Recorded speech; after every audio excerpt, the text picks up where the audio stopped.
Today is Wednesday, August 12th, 2020, and this is your second stimulus check and second stimulus package update. Happy Wednesday! In this video, I'll be answering questions everybody wants to know, like how much of the $1,200 second stimulus check could you get? What's the biggest check your family might receive? And when will Congress reach an agreement on the second stimulus check and second stimulus package? But before we get started, if you could help me out and hit that subscribe button and that notification bell, it would be greatly appreciated. Your support really helps me grow my channel, so by you subscribing, I would greatly appreciate it. The executive orders Trump signed has really thrown a wrench into the already stalled in negotiations between the Democrats and Republicans. The Democrats and Republicans have both already agreed that they are in support of up to $1,200 stimulus checks per individual based on household. Now, there could be a higher amount depending on the individuals and the dependents per household. How much of the $1,200 second stimulus check could you get? Let's find out. Your tax filing status will be a major factor on how much of the $1,200 you'll receive. I'll share with you a chart that I found of a stimulus check calculation to help you determine how much you and your family will receive.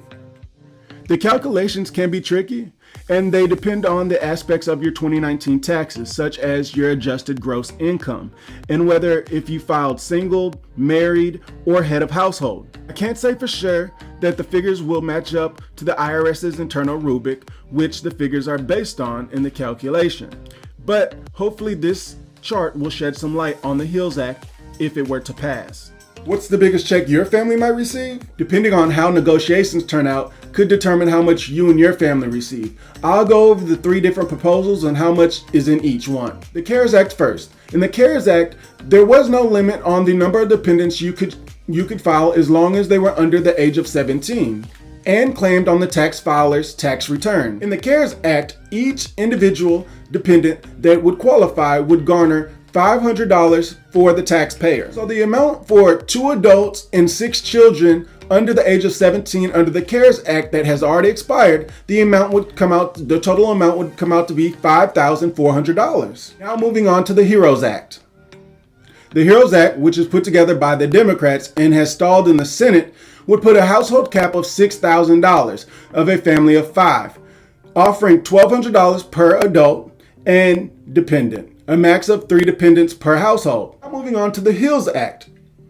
The HEALS Act is similar to the CARES Act, although the HEALS Act is put forward by the Republicans, and it does not mention a cap on how much a family could receive. The major difference is it doesn't limit the amount of dependents that you can claim. So essentially with the Republican plan, you can have 10 dependents and you would all qualify for that additional $500. When will Congress meet an agreement? That's what we all want to know. But as of Monday, there hasn't been anything scheduled or any negotiation scheduled. So make sure you subscribe and hit that notification bell because 1, it really does help me grow my channel. And for 2, it will help you stay up to date with what's going on with the stimulus thing as I update new videos every day. Once again, my name's Toll Free. Thank you for watching Toll Free's Bottom Line. Until next time, be blessed.